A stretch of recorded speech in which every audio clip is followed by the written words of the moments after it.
ప్రియమైన దేవుని బిడ్డలారా, సంఖ్యాకాండము 36వ అధ్యాయంలో సెలోపెహాదు అనేటువంటి ఒక వ్యక్తి యోసేపు యొక్క వంశంలో మనష్షే గోత్రంలో సెలోపెహాదు అనేటువంటి ఒక పురుషుడు నివసించేవాడు. అతనికి ఆడు సంతానమే తప్ప మగ సంతానం లేరు. మగ సంతానము ఉంటే వారికి స్వాస్థ్యం వస్తుంది, ఆడపిల్లలకు స్వాస్థ్యం లేదు. ఆడపిల్లలకు స్వాస్థ్యము లేదు. మగపిల్లలకే స్వాస్థ్యం ఇచ్చాడు ఇశ్రాయేలులో. ఇది వారి చట్టం. అప్పుడు దేవుడు వారికి ఇచ్చిన విధానం నేను ఎక్స్ప్లెయిన్ చేస్తాను ఎందుకో. ఇప్పుడు మన చట్టం సమానత్వం. ఆస్తి హక్కు కుమారుడికి ఎంత ఉందో కుమార్తెకు కూడా ఈక్వల్ గా ఉంది. సమాన ఆస్తి హక్కు ఉంది వాడు.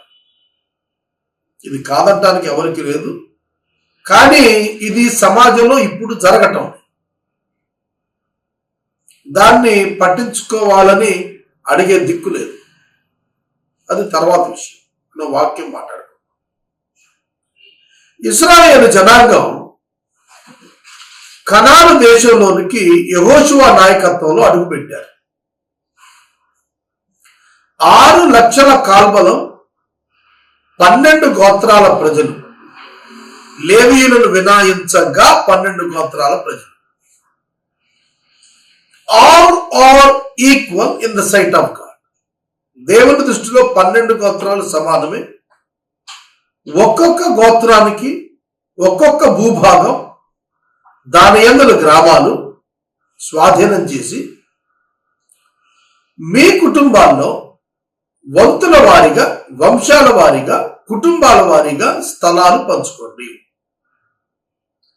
ఒక్కొక్కరికి ఒక్కొక్క స్థల కేటాయింపు జరగాలి. అది వారికి స్వాస్థ్యం అని చెప్పారు.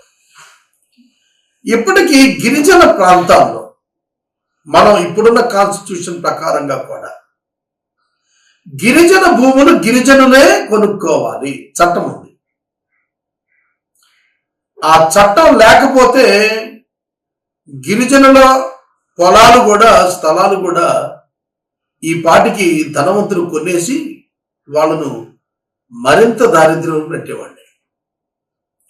ఉదాహరణకి ఒక గ్రామం ఉందనుకోండి. ఆ గ్రామంలో ఉన్నటువంటి వనరులు ఈక్వల్ గా షేర్ చేసుకుంటారు. ఉదాహరణకి చింత చెట్లు ఒక 100 ఉన్నాయనుకోండి. ఆ చింత చెట్ల యొక్క చింత పండు నుండి వచ్చిన ఆదాయం కుటుంబాల రేషియోలో, మెంబర్స్ రేషియోలో దాన్ని ఈక్వల్ గా పంచుకుంటారు. ఇప్పటికీ అది సమాజంలో జరుగుతాం. కొన్ని బ్యాక్వర్డ్ కమ్యూనిటీస్ ఉన్న ప్రాంతాల్లో కొన్ని చెరువులు, చేపల చెరువులు, అవి సొసైటీ భూములు అంటారు. సొసైటీ చేపల చెరువు అంటే కామన్ ల్యాండ్ లో గ్రామం అంతా కలిపి కల్టివేట్ చేశారు. దాన్ని కూడా ఆ సొసైటీ వాళ్ళు పంచుకుంటారు. కొన్ని చోట్ల, కొన్ని సందర్భాల్లో గ్రామాల్లో రీచెస్, శాండ్ రీచెస్, ఇసుక రీచెస్ గ్రామంలో సొసైటీలకు అప్పచెప్పేవాడు. ఆ గ్రామ సొసైటీలో పాట పాడుకున్నవాడు సొసైటీకి ఇంత అమౌంట్ అని కట్టాలి. దాన్ని తీసుకొచ్చి సొసైటీ మెంబర్స్ అందరికీ కూడా ఈక్వల్గా పంచాలి. అలాగే కొన్నేరు చేపలు ఆ సొసైటీకి కట్టాలి, దానిలో పాడుకున్నవాడు. ఇది ఈ సిస్టమ్ అంతా ఎక్కడి నుంచి వచ్చింది అనుకుంటున్నారు? అలనాడు ధర్మశాస్త్రంలోనే వ్రాసింది, మోషే కాలం. కాబట్టి 12 గోత్రాల వారు స్వాస్థ్యాలు పంచుకున్నప్పుడు ఏ గోత్రానికి ఆ గోత్రానికే ఆ స్వాస్థ్యం చెందుతుంది. అందుకే ఆడపిల్లలకు ఆస్తి హక్కు ఇవ్వాల. ఆ రోజున ఒక్కవేళ ఇచ్చి ఉంటే వాళ్ళు వేరొక గోత్రికుని చేసుకుంటే ఈ యొక్క గోత్రములో నుండి స్వాస్థ్యం అవతల గోత్రానికి వెళ్ళిపోతుంది. పాయింట్ అర్థం చేసుకోండి, జాగ్రత్తగా అర్థం చేసుకోండి. యోధా గోత్రంలో ఉన్న అమ్మాయి రూబేను గోత్రంలో ఉన్న అబ్బాయిని చేసుకుంది అనుకోండి, లేకపోతే దాను గోత్రం అబ్బాయిని, గాదు గోత్రం అబ్బాయిని, ఆషేరు గోత్రం అబ్బాయిని చేసుకుంటే ఈమెకున్నటువంటి ఈ భూస్వాస్థ్యం అవతల వాడికి వెళ్ళిపోతుంది. కాబట్టి కన్ఫ్యూజన్ వస్తుంది ల్యాండ్ డిస్ట్రిబ్యూషన్ లో కన్ఫ్యూజన్ వస్తుంది. అందుకని ఏం చేశాడంటే మోసే ఆడపిల్లలకు స్వాస్థ్యపు భూభాగం ఇవ్వకోకుండా మగపిల్లలకు సంక్రమింపజేశాడు. కనుక భూమి ఆ స్వాస్థ్యంలోనే ఉంటుంది, ఇంకెక్కడికి పోదన్నమాట. అట్లాంటప్పుడు అట్లా న్యాయంగా ఎవరి గోత్రపు భూమి వారి కింద ఉండి వారికే చెంది వారే దాని వనరులను ఈక్వల్ గా పొందేటట్లుగా, తద్వారా ఈక్వల్ గా సొసైటీ బిల్డ్ అయ్యేటట్టుగా, ఆర్థిక అసమానతలు రాకుండా అలాంటి చర్య తీసుకున్నాడు. ఇవాళ మనం గనక మన దేశాన్ని చూస్తే నేటి ప్రభుత్వాలన్నీ కూడా ఆర్థిక సంబంధమైనటువంటి అంతరాలు సమాజంలో తొలగించడంలో వైఫల్యం చెందారు. పేదవాడు నిరుపేద ఉండిపోతున్నాడు, ధనవంతుడు అధిక ధనవంతుడిగా మారిపోతున్నాడు. వీళ్ళని ఒక ప్లాట్ఫామ్ మీదకు తెచ్చే యత్నం గవర్నమెంట్ చేయటం లేదు. నేను ఒక ఉదాహరణ చెబుతా. కొన్నిసార్లు నాకు అనిపిస్తుంది ఈ మాటలను పట్టుకొని నన్ను ఏమైనా చేస్తారా అనిపిస్తుంది. ఓకే, లెట్ ఇట్ బి, పర్వాలేదు, చేస్తే చేశారు. ఒక ఉదాహరణ చెప్తాను జాగ్రత్తగా. ఒక కార్పొరేట్ హాస్పిటల్ ఉందనుకో,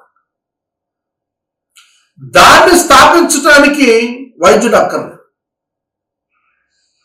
ఒక society can organise one corporate hospital with the permission of government by recruiting specialised doctors చేస్తుంది. బాగా విద్యావంతుడై వైద్యం చేసేవాడిని, నిపుణత కలిగి ధనం కలిగిన వాడు హైర్కి తీసుకుని దాన్ని రన్ చేస్తాడు.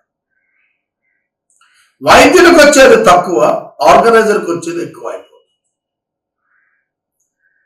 ఇలా ఎప్పుడైతే ఒక ఆర్థిక పరమైనటువంటి డిస్పారిటీ సొసైటీలో బిల్డ్ అవుతూ వెళుతుందో, అలా ప్రతి గ్రూపులో ప్రతి చోట ఒక ఎకరం పొలం ఉన్నవాడు కూలీలకు ఇచ్చే ధనం, తనకొచ్చేటువంటి లాభం డిఫరెన్షియేట్ చేస్తే ఇంకో ఎకరం తర్వాత కొంటున్నాడు. మళ్ళీ ఈ కూలివాడు కొంటున్నాడు, 2 ఎకరాలకు అధినేత అవుతున్నాడు. రైతు కూలి కొంటున్నాడు, రైతు ధనికుడు అవుతున్నాడు. ఇవాళ అన్ని రంగాల్లో కూడా ఇట్లా డిస్పారిటీ అమాంగ్ ద ఇన్కమ్ వచ్చేస్తాం. మీరు చూడండి, ఇవాళ నీట్ ఎగ్జామ్ పెట్టడం ద్వారా మెడికల్ ఎడ్యుకేషన్ పేదవాడికి దూరం అయిపోయింది. టాపెస్ట్ మార్క్స్ నీట్లో వస్తే 10,000 రూపాయలకి ఎంబీబీఎస్ చదవచ్చు. ఆ టాప్ మార్కులు రావాలి అని అంటే that fellow must study in a corporate technically proved college. పేదవాడు చదువుతాడు అక్కడ. ఒక పేదవాడు 10,000 రూపాయలకి ఎంబీబీఎస్ చదివేటట్టుగా ర్యాంక్ సాధించాలి అంటే without any help or coaching, is it possible? No. B category సంవత్సరానికి 12.5 లక్షలు, 60 లక్షలు వైట్ పని. సి కేటగిరీ 25 లక్షలు, 50 లక్షలు. ఎవరు కడతాడు? కొంతకాలానికి చూడండి, ఈ ప్రమాదం కొంతకాలానికి, కొన్ని సంవత్సరాలు అయినప్పటికీ వైద్యం పేదకు అందకుండా పోతుంది, కార్పొరేట్ వ్యవస్థలోకి వెళ్ళిపోతుంది. అలాగే ఎడ్యుకేషన్. అలా ప్రతి రంగం కూడాను వ్యత్యాసం పెరిగిపోతాం. దాన్ని బ్రేక్ చేయాలి అంటే గవర్నమెంట్ హ్యాస్ టు యాక్ట్. అదే చేశాడు మోషే. దేవుడు ఇశ్రాయేలీల మధ్య ఆర్థిక పరమైనటువంటి డిఫరెన్సియేషన్ పెరిగిపోకుండా కంట్రోల్ చేశాడు. బైబిల్ బ్యూటిఫుల్ బుక్ అండి. దీనిలో పాలిటిక్స్ ఉన్నాయి, అడ్మినిస్ట్రేషన్ ఉంది, ఎన్ని డెవలప్మెంట్ సైంటిఫిక్ అప్రోచెస్ ఉన్నాయి, లా ఉంది, ఎకనామిక్స్ ఉంది. కనుక ఇందులో లేదనేది లేదు, నువ్వు తవ్వి తీసుకోవాలి అంతే, నువ్వు వెతికి పట్టుకోవాలి ఏమేం కావాలని. నేను ఒక administration point of view government గురించి సమూయేలు గ్రంథంలో నుంచి రాశా. ఒక 15 రోజులు కూర్చుని బ్రహ్మాండమైనటువంటి స్ట్రక్చర్ రాశాను గవర్నమెంట్. దాన్ని పాటించితే no unemployment problem, no poverty at all. దాని గురించి స్పష్టంగా రాశాను. ఎందుకు ఈ విషయాలు నేను చెబుతున్నానంటే, న్యాయము, సమన్యాయము జరగాలి. సమన్యాయం లేకపోతే సివిల్ వార్స్ వస్తాయి. ఇండియాలో పెద్ద థ్రెట్ అదే రేపు. సమన్యాయం కావాలి. చదువుకున్న ప్రతి ఒక్కరికి ఉద్యోగం కావాలి.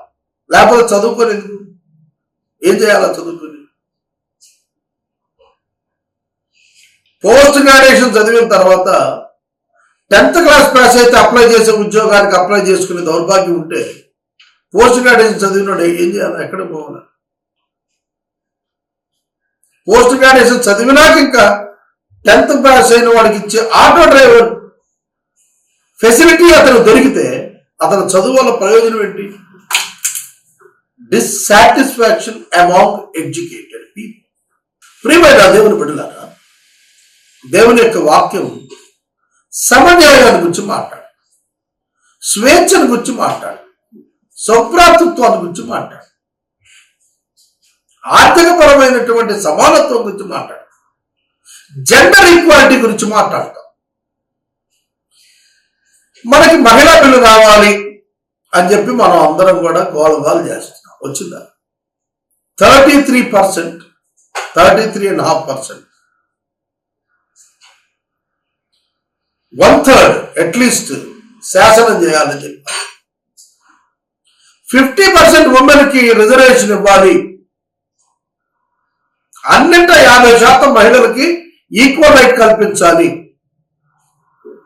ఈ చట్టం మన దేశంలో పాస్ అవుతా? చెప్పండి. ఐఏఎస్ ఉద్యోగాల్లో సగం స్త్రీలకు ఇవ్వాలి, ఐపీఎస్ లో సగం స్త్రీలకు ఇవ్వాలి, పైలట్ ఉద్యోగాల్లో సగం స్త్రీలకు ఇవ్వాలి. అంటే పురుషాధిక్య ప్రపంచం. But then what is the use of the constitution and equal rights? ఇవన్నీ కూడా ఇవాళ ప్రాబ్లమ్స్ రావడానికి కారణం ఏంటంటే, law of god was neglected. ఎక్కడికక్కడే చట్టాలను కనుక మనం సరిగా ఫ్రేమ్ చేసుకోకపోతే, సరిగా ఇంప్లిమెంట్ చేసుకోకపోతే సమస్యలు ముసురుకుంటాయి. ఈగలు ముసిరినట్టుగా బెల్లం చుట్టూ సమాజం చుట్టూత సమస్యలు ముసురుకుంటాయి. అలా ప్రతి దానిలో కూడా, ప్రతి డిపార్ట్మెంట్ కూడా బైబిల్లో కనిపిస్తుంది. అగ్రికల్చరల్ ఉంది, శానిటేషన్ ఉంది, ఇండస్ట్రీస్ ఉన్నాయి, ట్రాన్స్పోర్టేషన్ ఉంది. Bible touches everything. ఇది ప్రతి ఒక్కరు తెలుసుకోవాలి. సెలోపెహాదు దగ్గరకు వద్దాం. మళ్ళా సెలోపెహాదు కుమార్తెలు ఉన్నారు, కుమారులు లేరు. కుమార్తెలకు స్వాచ్ఛాన్ని ఇస్తే వాళ్ళు వేరే గోత్రాల వాళ్ళు పెళ్లి చేసుకుంటే మా భూభాగం తగ్గిపోతుంది కదా. రైట్ ఆర్గ్యుమెంటే అది.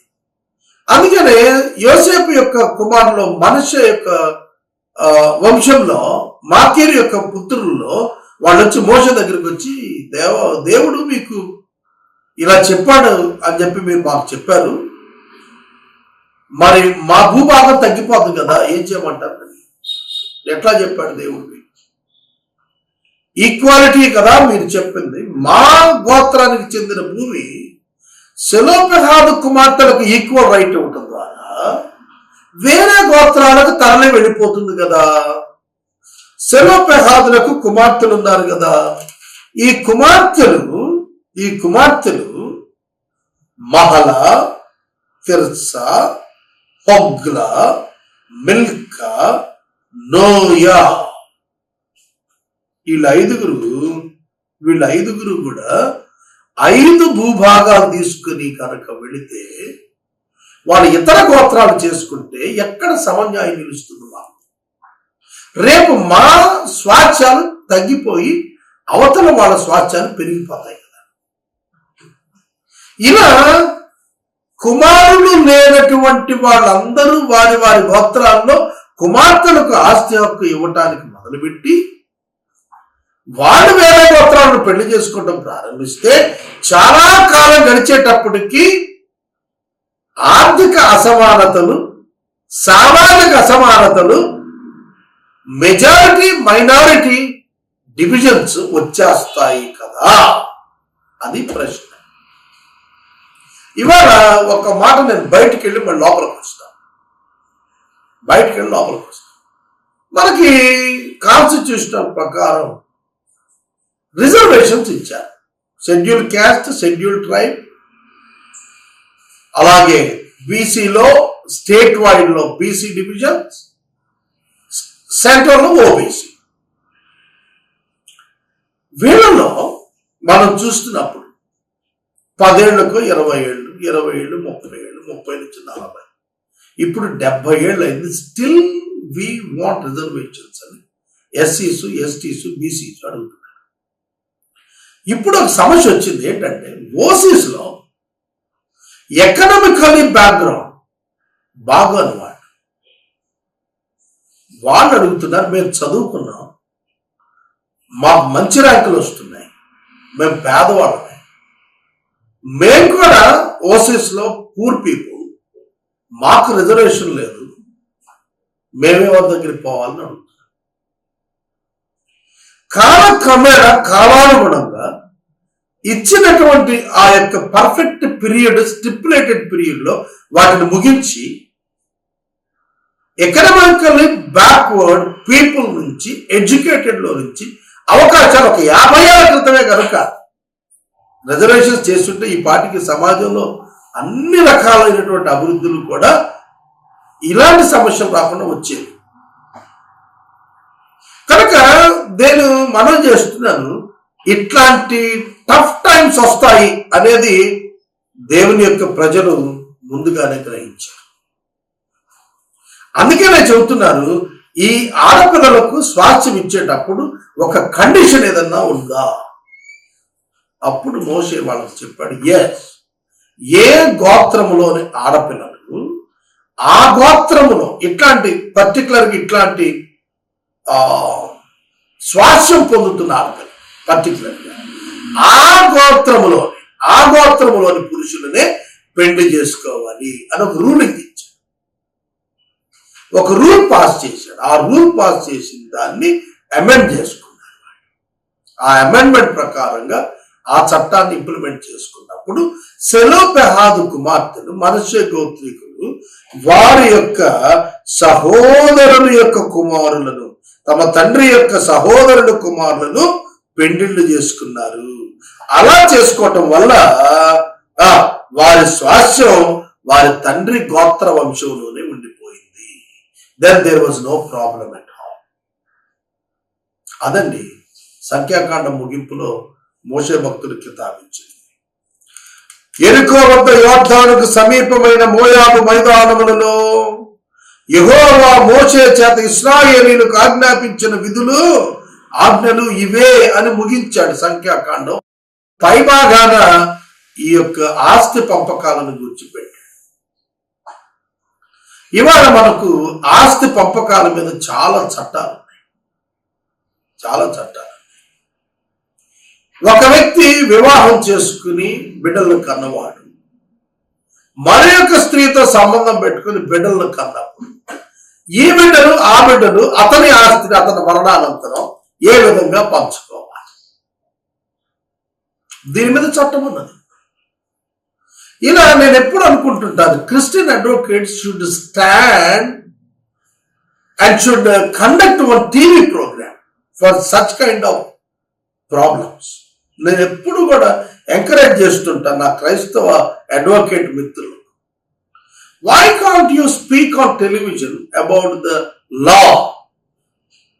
చట్టం గురించి మీరు ఎందుకు సమాజానికి అందించరు? క్రిస్టియన్ పీపుల్, హిందువులా, ముస్లింలా, వీటిలో ఉన్నటువంటివి సమాజానికి ఎంతమందికి తెలుసు అండి? చట్టం ఎంతమందికి తెలుసు? చట్టం తెలిసే కొద్దీ ఒక వ్యక్తిలో మీకు తెలిసిన ధైర్యం వస్తుంది. మహాత్మా గాంధీ ఒక లాయర్, తెలుసిన ఆయన బ్యారిస్టర్ చదివాడు లండన్లో, బ్యారిస్టర్ ఆఫ్ లా. ఆయన లండన్లో లా పట్టా పుచ్చుకున్నాడు, అందుకే అంత ధైర్యం ఆయన. అందుకే గవర్నమెంట్ నుంచోబెట్టాడు.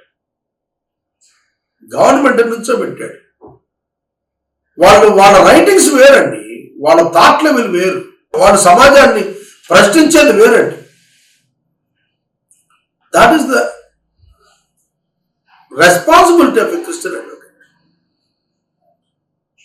కనుక సమాజం ఎలా ఉండాలి, సమాజంలో ఎలా జీవించాలి, సమాజంలో ఉపాధ్యాయుడిగా క్రైస్తవుడిగా నువ్వు ఎలా మార్పు తేవాలి, you should fight for the welfare of the society in this generation. ఈ తరంలో మనం సమాజం కోసం పోరాడి మేలు చేయాలి. నాకు ఒక ప్రియమైన సహోదరుడు, ఆయన సమాచార శాఖలో చాలా పెద్ద రాష్ట్రంలో ఒక గొప్ప డైరెక్టర్ చేసి, ఆయనకి రచనలు అలవాటు. ఒక generation Christian community teaching profession నుంచి బయటకు వచ్చేటప్పటికి జరిగిన నష్టం గురించి ఆయన వ్యాసం రాశారు, అద్భుతమైన వ్యాసం రాశారు. ఇంకో జనరేషన్ కూడా ఎడ్యుకేషన్ డిపార్ట్మెంట్ లో ఉండుంటే కమ్యూనిటీ యొక్క ఎడ్యుకేషన్ సిస్టమ్ బాగుండేదని చెప్పి రాసుకోవచ్చు. ఎందుకంటే ఒక క్రిస్టియన్ టీచర్గా నీ రెస్పాన్సిబిలిటీ, ఒక క్రిస్టియన్ అడ్వకేట్గా నీ రెస్పాన్సిబిలిటీ, ఒక క్రిస్టియన్ పోలీస్ ఆఫీసర్గా నీ responsibility. It's a different role in society. It's a different role. If a police officer stands in the society as a real Christian, he can show the great difference in the society and the department. ఒక వైద్యుడు నిజంగా నిలబడితే, ఒక industrialist నిజంగా నిలబడితే, ఒక scientist నిజంగా నిలబడితే, God can do great things through his people in this generation. సెలవు దగ్గర ఏ విధంగా మాకీరు యొక్క కుమారులు వచ్చి కంప్లైంట్ ఇచ్చి నిలబడ్డారు. The complaint before Moses. They never kept quiet. Why? ఇవాళ మనం కంప్లైంట్ అయ్యాం. ఇవాళ మనం ఒక సమస్యను తీసుకొని దాన్ని తొలగించడానికి అన్నట్టు కృషి చేయం. ఇది మన దౌర్భాగ్యం. మన దేశం ఎవరు పట్టించుకుంటారండి అంట. ఎవరు పట్టించుకోవటం ఏంటండి? కొందరు ఏమంటారంటే దేవుడే చూసుకుంటాడండి, మనకెందుకు? నేనేం మిమ్మల్ని రాజకీయాల్లో రమ్మంటలేదు, లేదంటే మిమ్మల్ని రోడ్డు ఎక్కేసేసి అనట్లేదు. మీ జీవిత వృత్తి విధానం మానుకోండి, డిసిప్లిన్ బాగొట్టుకున్నట్లేదు. You at least mind these things, at least in your life. నీ జీవితంలో కనీసం వీటిని మైండ్ చేయి. ఒక Christian employee you should show the difference. ఒక క్రిస్టియన్ బిలీవర్గా you should show the difference. ఆ కట్నాలు మానేయండి, ఆ లంచాలు మానేయండి, ఆ దోపిడీలు మానేయండి. ఎవరైతే అట్లాంటి వాటిలో ఉన్నారో వాళ్ళకి చెప్పండి, ఉందని చెప్పండి.